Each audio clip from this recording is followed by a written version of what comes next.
Welcome to my channel, Audiobooks, Human Care. Subscribe my channel and don't forget press the bell icon to get notification. Intro. This horror vampire story is based on a schoolgirl. Her name is Caitlin Payne. Now start this story. Chapter 1. Please wear earphone for more thrill and make it more interesting. Chapter 1. Caitlin Payne always dreaded her first day at a new school. There were the big things, like meeting new friends, the new teachers, learning new hallways. And there were the small things, like getting a new locker, the smell of a new place, the sounds it made. More than anything, she dreaded the stares. She felt that everyone in a new place always stared at her. All she wanted was anonymity. But it never seemed meant to be. Caitlin couldn't understand why she was so conspicuous. At 5'5" she wasn't especially tall, and with her brown hair and brown eyes, and normal weight, she felt she was average. Certainly not beautiful, like some of the other girls. At 18, she was a bit older, but not enough to make her stand out. There was something else. There was something about her that made people look twice. She knew, deep down, that she was different. But she wasn't exactly sure how. If there was anything worse than a first day, it was starting in midterm, after everyone else already had time to bond. Today, this first day, in mid-March, was going to be one of the worst. She could feel it already. In her wildest imagination, though, she never thought it would be this bad. Nothing she had ever seen, and she had seen a lot, had prepared her for this. Caitlin stood outside her new school, a vast New York City public school, in the freezing March morning, and wondered, why me?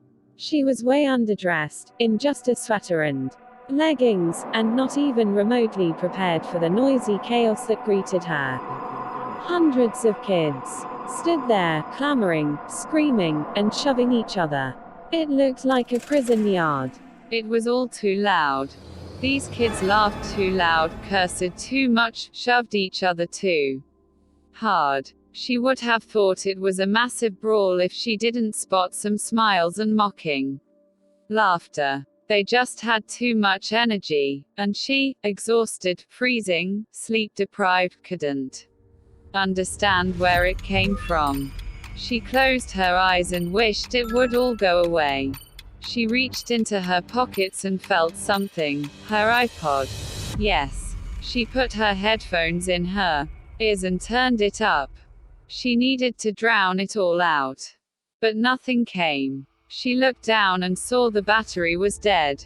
Perfect. She checked her phone, hoping for some distraction, anything. No new messages. She looked up. Looking out at the sea of new faces, she felt alone. Not because she was the only white girl, she actually preferred that. Some of her closest friends at other schools had been black, Spanish, Asian, Indian, and some of her meanest frenemies had been white. No, that wasn't it. She felt alone because it was urban. She stood on concrete. A loud buzzer had rang to admit her into this recreational area, and she had to pass through large, metal gates. Now she was boxed in, caged in by massive metal gates, topped by barbed wire. She felt like she'd gone to prison. Looking up at the massive school, bars and cages on all the windows didn't make her feel any better. She always adapted to new schools easily, large and small, but they had all been in suburbia. They had all had grass, trees, sky. Here, there was nothing but city. She felt like she couldn't breathe. It terrified her. Another loud buzzer sounded and she shuffled her way, with hundreds of kids, towards the entrance. She was jostled roughly by a large girl, and dropped her journal. She picked it up, messing up her hair, and then looked up to see if the girl would apologize. But she was nowhere to be seen, having already moved on in the swarm. She did hear laughter, but couldn't tell if it was directed at her. She clutched her journal, the one thing that grounded her. It had been with her everywhere. She kept notes and drawings in every place she went. It was a roadmap of her childhood. She finally reached the entrance, and had to squeeze in just to walk through. It was like entering a train at rush hour. She had hoped it would be warm once she got inside, but the open doors behind her kept a stiff breeze blowing down her back, making the cold even worse.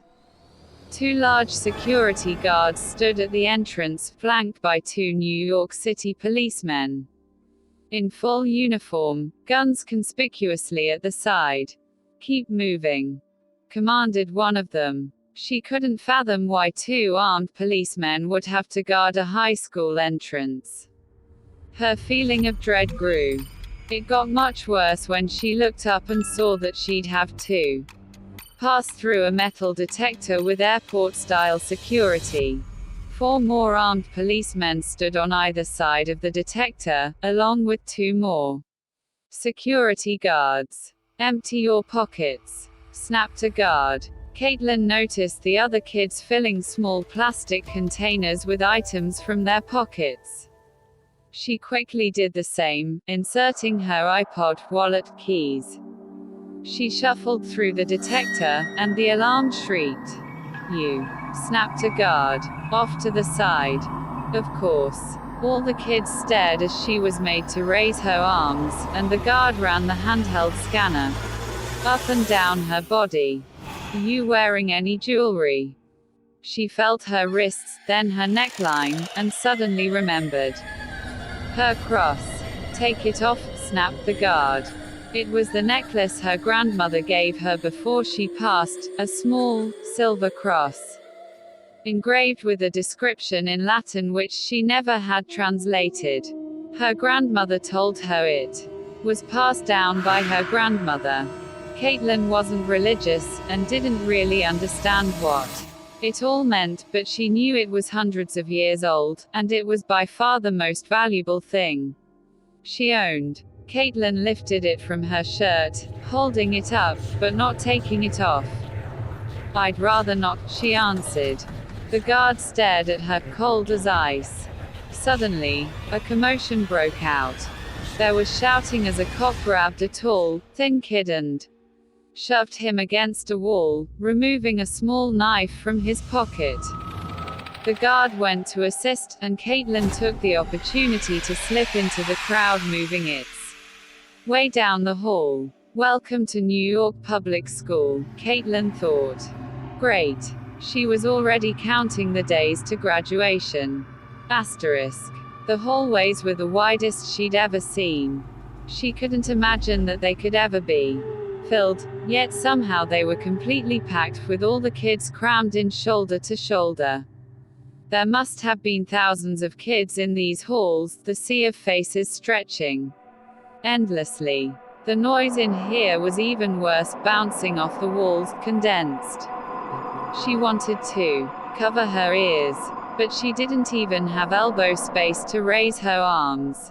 She felt claustrophobic. The bell rang, and the energy increased. Already late. She scanned her room card again and finally spotted the room in the distance. She tried to cut across the sea of bodies, but wasn't getting anywhere. Finally, after several attempts, she realized she just had to get aggressive. She started elbowing and jostling back.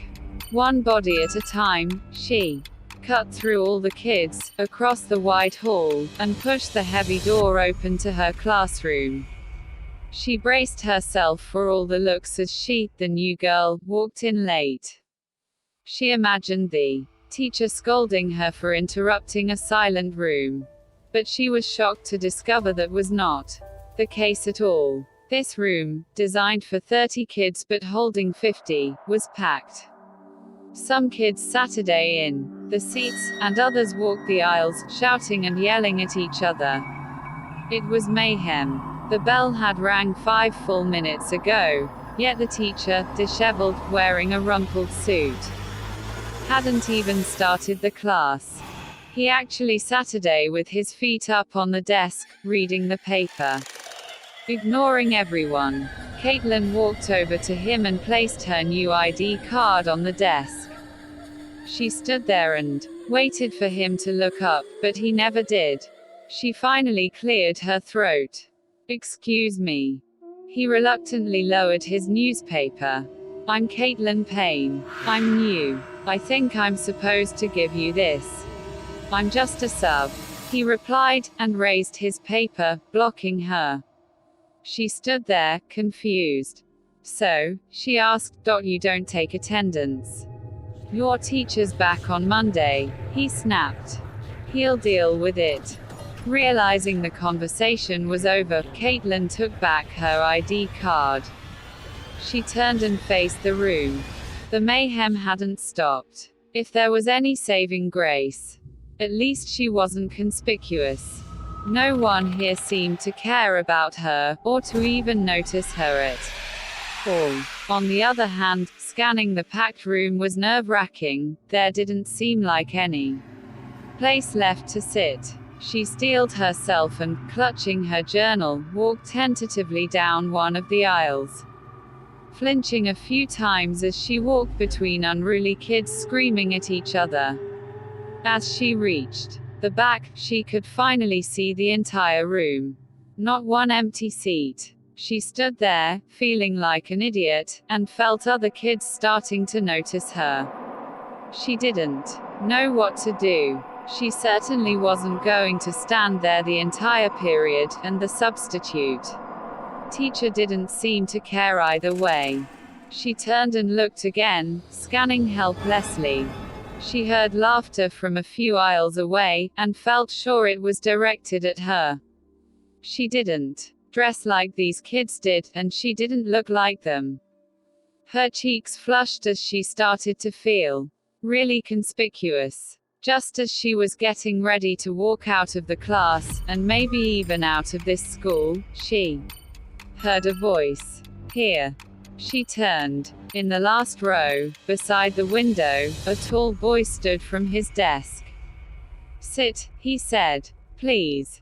The room quieted a bit as the others waited to see how she'd react. She walked up to him.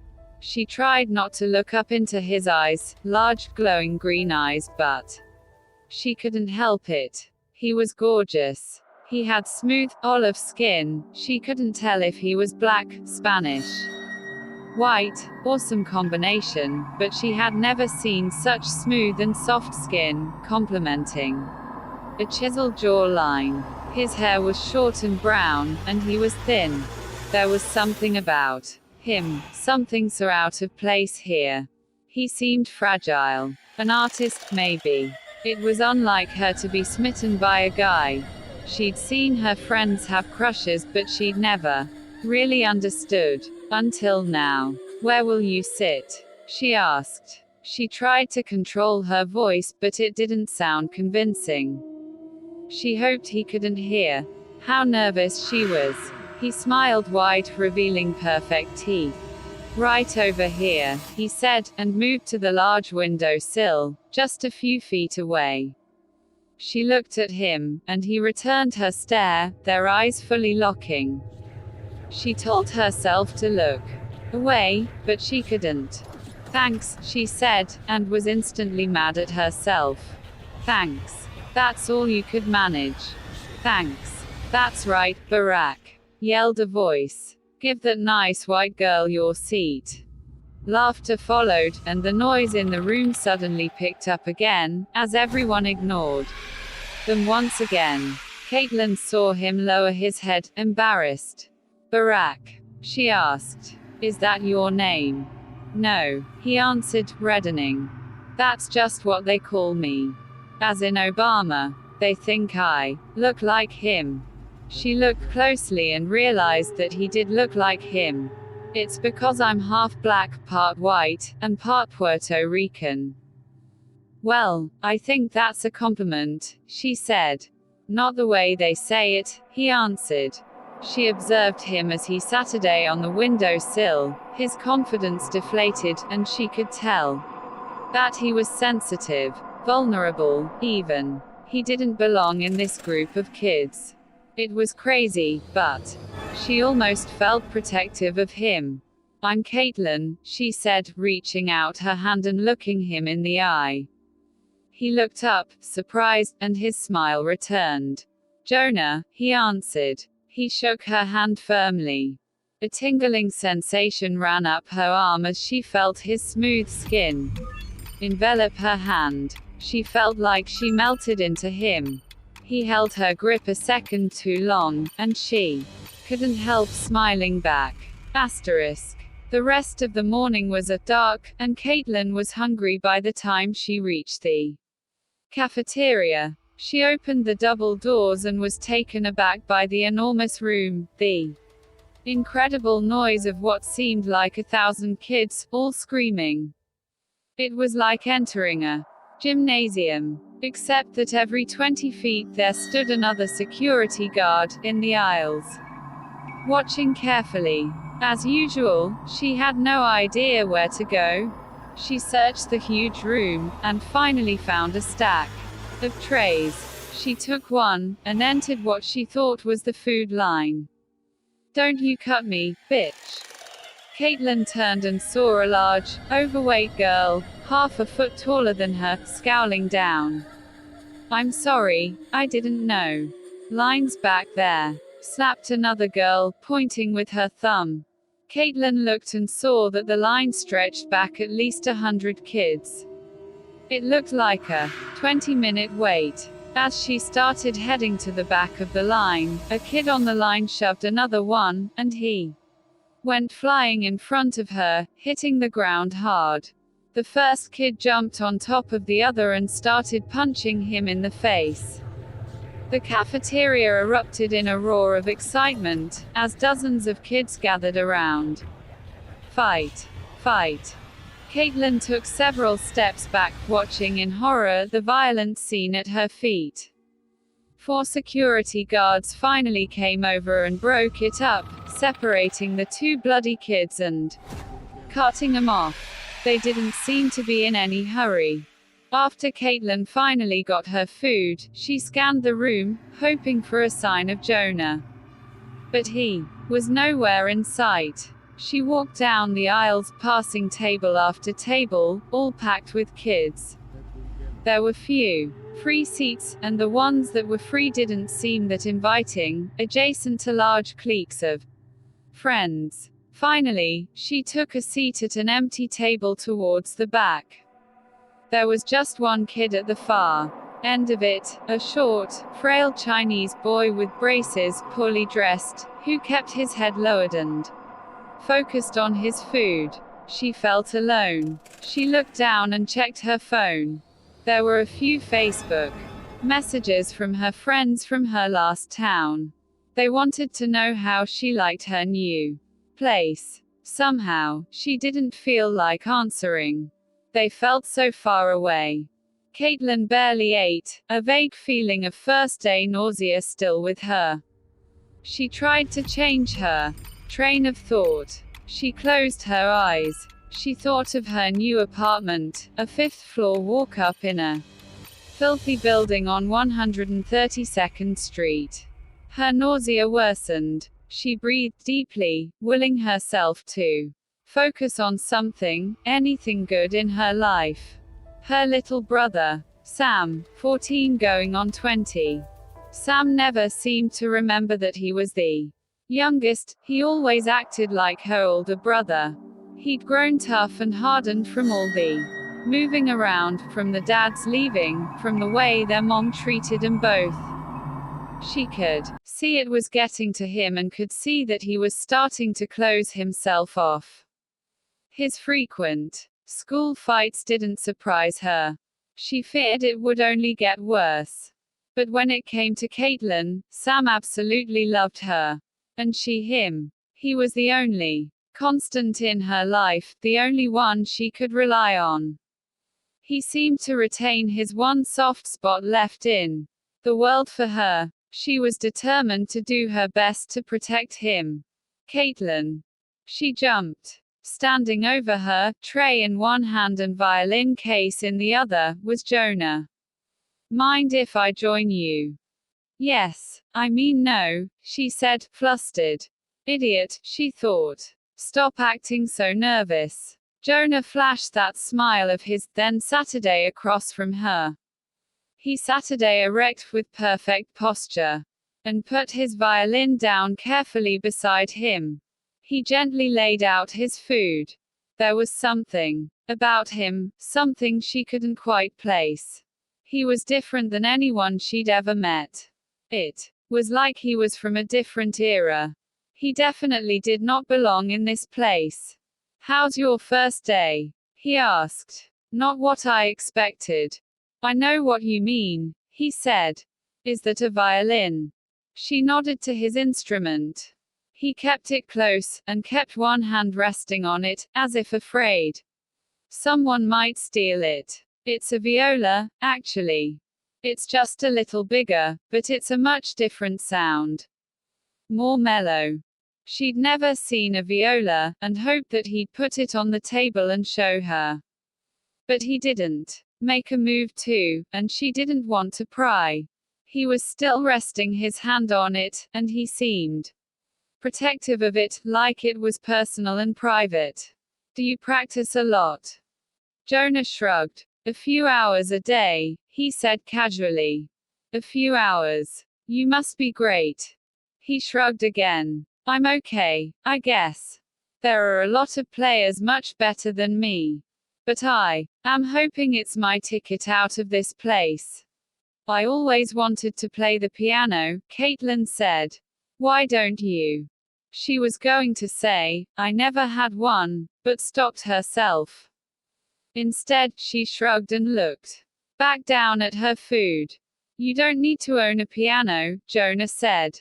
She looked up, startled that he'd read her mind. There's a rehearsal room in this school. For all the bad here, at least there's some good. They'll give you lessons for free. All you have to do is sign up. Caitlin's eyes widened. Really? There's a sign-up sheet outside the music room. Ask for Mrs. Lennox. Tell her you're my friend. Friend. Caitlin liked the sound of that word. She slowly felt a happiness welling up inside of her. The rest of the morning was a blur, and Caitlin was hungry by the time she reached the cafeteria. She opened the double doors and was taken aback by the enormous room, the incredible noise of what seemed like 1,000 kids, all screaming. It was like entering a gymnasium, except that every 20 feet there stood another security guard, in the aisles, watching carefully. As usual, she had no idea where to go. She searched the huge room, and finally found a stack of trays. She took one, and entered what she thought was the food line. Don't you cut me, bitch. Caitlin turned and saw a large, overweight girl, half a foot taller than her, scowling down. I'm sorry, I didn't know. Line's back there. Snapped another girl, pointing with her thumb. Caitlin looked and saw that the line stretched back at least 100 kids. It looked like a 20-minute wait. As she started heading to the back of the line, a kid on the line shoved another one, and he went flying in front of her, hitting the ground hard. She smiled wide. Their eyes locked for a moment. Staring back into his glowing, green eyes, she burned with a desire to ask him a million questions. Do you have a girlfriend? Why are you being so nice? Do you really like me? But, instead, she bit her tongue and said nothing. Afraid that the time together would run out soon, she scanned her brain for something to ask him that would prolong the conversation. She tried to think of something that would assure her that she'd see him again. But she got nervous and froze up. She finally opened her mouth, and just as she did, the bell rang. The room erupted into noise and motion, and Jonah stood, grabbing his viola. I'm late, he said, gathering his tray. He looked over at her tray. Can I take yours? She looked down, realizing she'd forgotten it, and shook her head. Okay, he said. He stood there, suddenly shy, not knowing what to say. Well, see you. She answered lamely, her voice barely above a whisper. Asterisk. Her first school day over, Caitlin exited the building into the sunny, March afternoon. Although a strong breeze was blowing, she didn't feel cold anymore. Although all the kids around her were screaming as they streamed out, she was no longer bothered by the noise. She felt alive and free. The rest of the day had gone by in a blur. She couldn't even remember the name of a single new teacher. She could not stop thinking about Jonah. She wondered if she had acted like an idiot in the cafeteria. She had stumbled over her words. She barely even asked him any questions. All she could think of to ask him was about that stupid viola. She should have asked where he lived, where he was from, where he was applying to college. Most of all, if he had a girlfriend. Someone like him had to be dating someone. Just at that moment, a pretty, well-dressed Hispanic girl brushed by Caitlin. Caitlin looked her up and down as she passed, and wondered for a second if it was her. Caitlin turned down 134th Street, and for a second, forgot where she was going. She'd never walked home from school before, and for a moment, she blanked on where her new apartment was. She stood there on the corner, disoriented. A cloud covered the sun and a strong wind picked up, and she suddenly felt cold again. Hey, amiga. Caitlin turned, and realized she was standing in front of a filthy, corner bodega. 4 seedy men Saturday in plastic chairs before it, seemingly oblivious to the cold, grinning at her as if she were their next meal. Come over here, baby, yelled another. She remembered. 132nd Street. That's it. She quickly turned and walked at a brisk pace down another side street. She checked over her shoulder a few times to see if those men were following her. Luckily, they weren't. The cold wind stung her cheeks and woke her up, as the harsh reality of her new neighborhood started to sink in. She looked around at the abandoned cars, the graffitied walls, the barbed wire, the bars on all the windows, and she suddenly felt very alone. And very afraid. It was only 3 more blocks to her apartment, but it felt like a lifetime away. She wished she had a friend at her side, even better, Jonah, and she wondered if she could manage this walk alone every day. Once again, she felt angry at her mom. How could she keep moving her, keep putting her in new places that she hated? When would it ever end? Broken glass. Caitlin's heart beat faster as she saw some activity up on the left, on the other side of the street. She walked quickly and tried to keep her head down, but as she got closer, she heard yells and grotesque laughter, and she couldn't help but notice what was going on. 4 huge kids, 18 or 19, maybe, stood standing over another kid. 2 of them held his arms, while the third stepped in and punched him in the gut, and the fourth stepped up and punched him in the face. The kid, maybe 17, tall, thin and defenseless, fell to the ground. 2 of the boys stepped up and kicked him in the face. Despite herself, Caitlin stopped and stared. She was horrified. She had never seen anything like it. The other 2 kids took a few steps around their victim, then raised the boots high and brought him down. Caitlin was afraid they were going to stomp the kid to death. No, she screamed. There was a sick crunching sound as they brought the feet down. But it wasn't the sound of broken bone, rather, it was the sound of wood. Crunching wood. Caitlin saw that they were stomping a small, musical instrument. She looked closely, and saw bits and pieces of a viola all over the sidewalk. She raised her hand to her mouth in horror. Jonah. Without thinking, Caitlin crossed the street, right to the pack of guys, who had by now begun to notice her. They looked at her and their evil smiles broadened as they elbowed each other. The largest of the three charged right at her. "You fuck." Before he could finish, she had jumped up in the air and planted her 2 feet squarely in his chest, sending him flying back about 10 feet and slamming into a stack of metal garbage cans. He lay there, not moving.